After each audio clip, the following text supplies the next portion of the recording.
지금 손에 든 1,500만 원짜리 최신 스마트폰.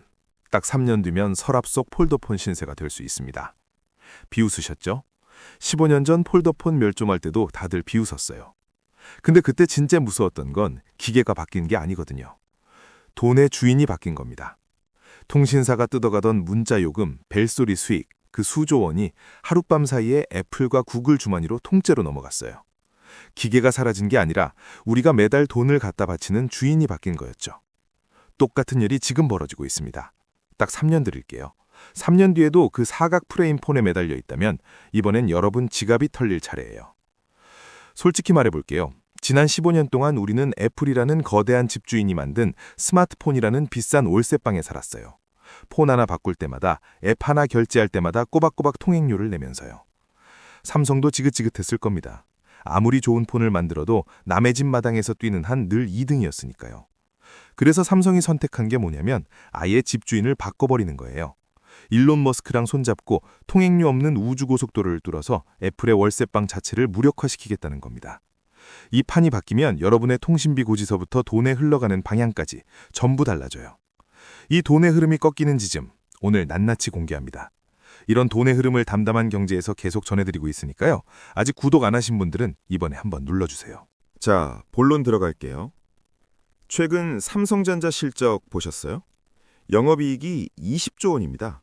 이게 어느 정도냐면 직장인 평균 연봉이 대략 4천만 원이잖아요. 50만 명이 1년 내내 벌어야 모이는 돈을 단 한 분기에 벌어들인 거예요. 작년 대비 200% 넘게 뛴 수치죠. 근데 진짜 봐야 할 건 실적 숫자가 아닙니다. 이 실적에 숨은 주역이 있거든요. 바로 엑시노스 5400이라는 칩이에요. 그냥 통신 칩 하나 새로 나온 거 아니야? 이렇게 넘기시면 안 돼요. 이 칩은 차원이 달라요. 쉽게 말하면 위성이랑 직접 대화하는 칩입니다. 땅 위에 기지국 없어도 하늘에 있는 위성이랑 바로 연결돼요. 기지국이 필요 없어지는 거죠. 근데 위성통신이라는 게 말은 쉽지 기술적으로는 거의 불가능에 가까운 영역이었어요. 왜냐면 위성이 7,000km 상공에서 시속 27,000km로 움직이거든요. 서울에서 부산까지가 약 400km인데 그 거리를 1분도 안 돼서 지나가는 속도예요. 이렇게 미친 듯이 날아가는 물체한테 정확하게 신호를 보내야 합니다. 여기서 세 가지 벽이 있었는데 삼성이 전부 부숴버렸어요. 첫 번째, 열의 벽입니다. 위성 신호를 주고받으려면 엄청난 에너지가 필요한데 그 에너지가 전부 열로 바뀌어요. 노트북 오래 쓰면 바닥 뜨거워지잖아요. 위성 통신은 그 부하가 수십 배예요. 기존 칩으로는 기기가 달궈져서 시스템이 멈춰버렸거든요. 삼성이 이걸 어떻게 해결했냐면 먼지보다 작은 회로를 수억 개 새겨넣는 초미세 공정으로 칩을 깎아냈어요. 엄청난 연산을 돌리면서도 온도가 거의 안 올라갑니다. 업계에서 콜드 칩이라고 부르는 이유가 이거예요. 뜨거워야 할 칩이 차갑게 버티니까요. 두 번째, 신호 왜곡의 벽이에요. 달려오는 구급차 사이렌 소리, 가까워질 때 녹아지다가 지나가면 낮아지죠? 위성 신호도 같아요. 시속 27,000km로 지나가는 위성에서 오는 신호가 계속 찌그러지는 겁니다. 예전엔 이걸 잡지 못해서 통신이 뚝뚝 끊겼어요. 근데 엑시노스 5400에는 AI 전용 두뇌가 들어가 있거든요. 위성이 어디로 날아올지 미리 계산해서 신호가 도착하기도 전에 가서 기다리고 있다가 딱 잡아냅니다. 세 번째, 보안의 벽입니다. 위성으로 신호 쏘면 중간에 가로채는 거 아냐? 당연히 걱정되시죠. 삼성이 여기에 미래에서 온 해커가 와도 뒷걸음질 칠 절대 잠을 쇠를 칩 안에 박아놨어요.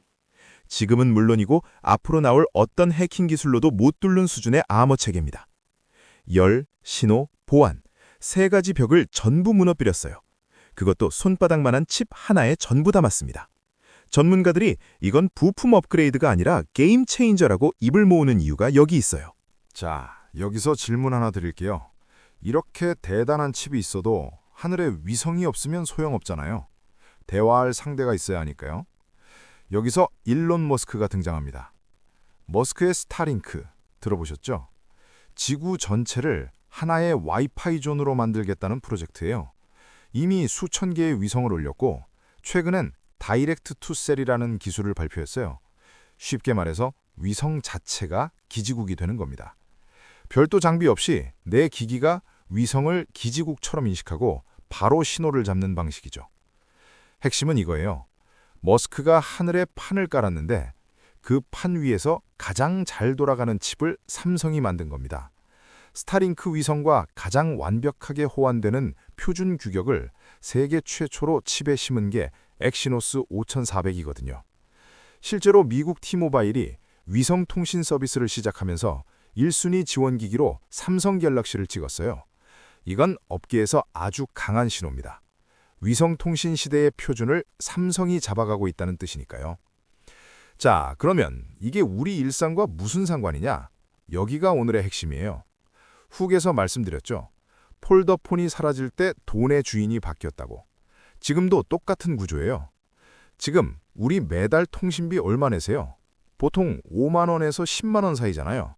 4인 가족이면 한 달에 20, 30만 원이 나가요. 1년이면 240에서 360만 원. 서울 기준 월세 서너 달치가 통신비로 빠져나가는 거예요. 이 돈이 어디로 가냐면 통신사가 땅에 기지국을 깔아줬으니까 그 사용료로 내는 거죠.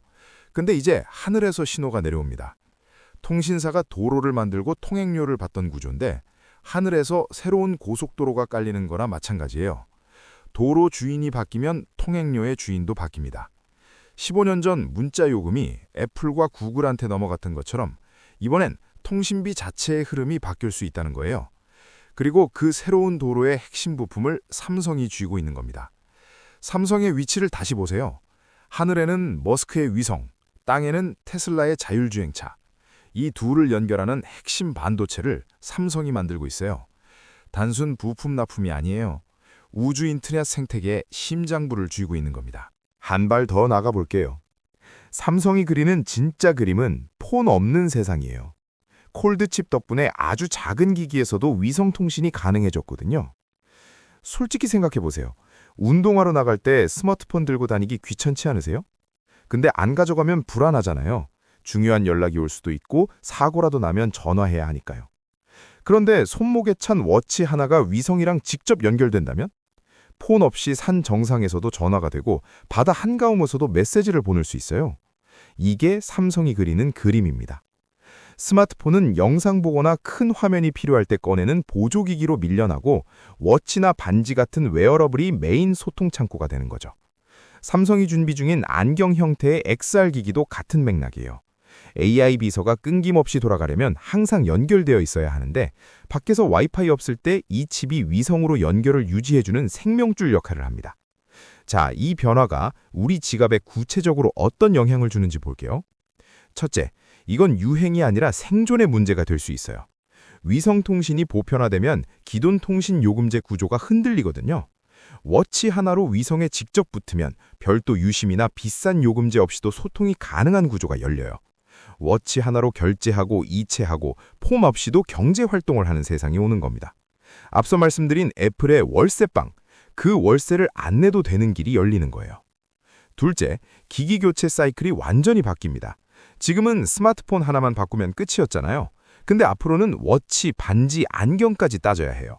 하나하나의 가격은 폰보다 싸겠지만 전부 합치면 지갑에서 나가는 총액은 오히려 더 커질 수 있어요. 지금 최신 스마트폰이 대략 150만 원인데 웨어러블 서너 개를 갖추면 그 이상이 될 수 있거든요. 셋째, 주변 산업이 확 뒤집힙니다. 스마트폰 케이스 시장은 쪼그라들고 웨어러블 액세서리 시장이 폭발하겠죠.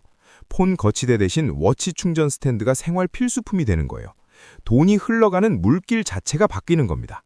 그래서 지금 폰 바꿀까 고민하시는 분들 이 흐름을 알고 결정하셔야 해요. 당장 사더라도 위성통신 지원 여부를 따지는 게 앞으로 아주 중요한 기준이 됩니다. 여기서 애플 이야기를 안 할 수가 없어요. 그래도 애플이 더 잘하지 않아? 이렇게 생각하시는 분 계실 거예요. 브랜드 파워는 확실히 애플이 강하죠. 하지만 우주라는 전택터에서는 얘기가 달라져요. 애플은 칩을 설계하지만 직접 만들진 않습니다. 공장이 없거든요. 반면 삼성은 설계부터 생산, 완제품 조립까지 혼자 다 하는 회사예요. 위성통신처럼 칩과 기기와 통신이 톱니바퀴처럼 맞물려 돌아가야 하는 분야에서 이 올인원 시스템이 결정적인 차이를 만듭니다. 애플이 만든 스마트폰 월세방에서는 삼성이 늘 세입자였어요. 근데 우주라는 새 운동장에서는 땅을 까는 쪽이 삼성이에요. 집주인이 바뀌는 겁니다. 이 구도 변화가 핵심이에요. 자, 이제 투자자 관점에서 정리할 건데요. 여기가 오늘 이야기의 마지막 퍼즐이에요. 삼성전자 하면 아직도 스마트폰 잘 만드는 회사 정도로 보시는 분 많으시죠? 그 시선으로 보면 하수입니다. 지금 글로벌 금융권에서는 삼성을 완전히 다르게 읽고 있거든요. 먼저 시장 규모부터 볼게요. 지금 글로벌 위성통신 시장이 얼마나 되는지 아세요? 시장조사업체 마인드커머스에 따르면 2023년 기준 약 71조 원이에요. 근데 이게 2030년이면 280조 원을 넘어갑니다. 출처는 마인드커머스 과학기술정보통신부. 7년 만에 4배가 되는 거예요.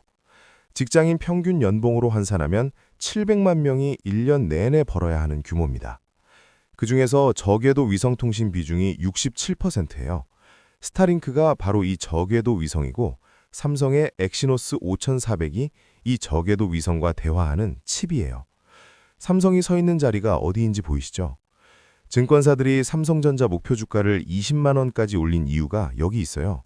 반도체를 많이 팔아서가 아니라 280조 원짜리 새 시장의 핵심 인프라를 삼성이 쥐고 있기 때문이에요.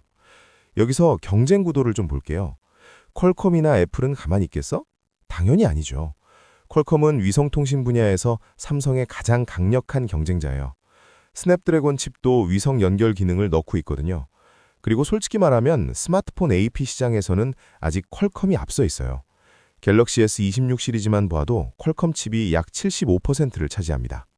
하지만 위성통신 전용 칩, 특히 콜드칩 기술과 스타링크 표준 규격 호환에서는 삼성이 먼저 치고 나갔어요. T모바일이 삼성을 1순위로 찍은 게 그 증거죠. 애플은요, 칩 설계 능력은 세계 최고 수준이에요. 하지만 공장이 없습니다. 전량 TSMC에 위탁 생산하고 있거든요. 위성통신처럼 칩과 기기와 통신 규격이 한 몸처럼 움직여야 하는 분야에서 설계만 하는 회사와 설계부터 생산까지 한 번에 하는 회사의 차이는 크거든요. 더구나 삼성은 최근 2나노 공정에서 세계 최초 모바일 칩을 양산하면서 방열 기술을 퀄컴과 애플한테까지 라이센스 하겠다고 나섰어요. 경쟁자한테 기술을 팔 수 있을 정도의 자신감이 생긴 거죠. 자, 이걸 오늘의 핵심 프레임인 돈의 주인으로 다시 읽어볼게요. 지금까지 통신비라는 돈은 SK텔레콤이나 KT, LGU+ 같은 통신사한테 갔어요. 기지국이라는 도로를 깔아줬으니까요. 앞으로 위성통신이 보편화되면 이 돈의 일부가 위성 인프라를 가진 쪽으로 흘러갑니다. 머스크의 스타링크가 도로를 깔고 삼성이 그 도로 위에 핵심 부품을 쥐는 구조예요. 한국 정부도 이 흐름을 읽었어요. 저궤도 위성통신 기술 개발 사업에 3,200억 원 예산을 통과시켰고 2030년까지 통신위성 2기를 발사할 계획입니다. 출처는 과학기술정보통신부. 국가 차원에서 이 시장에 베팅하고 있다는 뜻이에요. 그동안 한국 기업이라서 실력 대비 제값을 못 받던 코리아 디스카운트 들어보셨죠? 우주, AI, 통신이 융합되는 이 분야에서 삼성이 선두를 잡으면 그 서러움이 거칠 수 있다는 평가가 나오고 있어요. 다만 균형 잡힌 시각도 분명 필요합니다. 위성통신이 보편화되려면 아직 넘어야 할 산이 있고 퀄컴이나 애플도 가만히 있지 않을 거예요. 삼성 파운드리 수율 문제도 아직 완전히 해결된 건 아니고요. 기술 상용화 시점이 예상보다 늦어질 수도 있어요. 맹목적으로 뛰어드는 것보다는 이 흐름을 이해하고 지켜보면서 판단하시는 게 현명합니다. 하지만 큰 방향은 분명해요. 돈은 항상 더 편리하고 더 자유로운 기술적으로 흘러갑니다. 데스크탑에서 노트북으로, 노트북에서 스마트폰으로 돈이 이동했던 것처럼요. 280조 원짜리 새 시장이 열리고 있고 그 길목에 삼성이 서 있습니다. 이번에도 같은 패턴이 반복될 가능성이 높아요. 오늘 핵심 세 줄로 정리할게요. 하나, 삼성의 엑시노스 5400은 단순한 칩이 아니라 위성과 직접 대화하는 우주 통행권입니다. 둘, 머스크의 스타링크와 결합하면서 지금까지 통신사가 가져가던 통행료의 주인이 바뀌고 있어요. 셋, 스마트폰이 보조기기로 밀려나는 순간 우리의 소비 패턴과 돈의 흐름이 통째로 달라집니다. 15년 전 폴더폰이 사라질 때 사람들은 두 부류였어요. 에이, 폴더폰이 얼마나 편한데 하고 버틴 사람, 그리고 돈의 주인이 바뀌겠구나 하고 조용히 준비한 사람. 이 두 부류가 어떻게 됐는지 우리는 이미 알고 있잖아요. 지금 우리 앞에 놓인 변화도 똑같습니다. 설마라고 웃을 때가 사실 가장 큰 기회예요.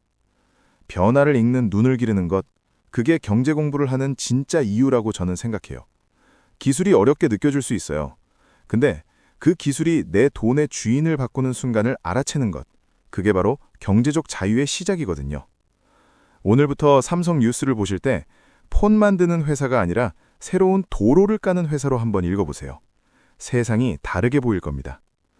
오늘 이야기가 도움되셨다면 좋아요 한번 부탁드리고요. 이런 돈의 흐름을 계속 쉽게 전해드릴 테니까 구독도 함께 눌러주세요. 그리고 댓글로 하나만 남겨주세요.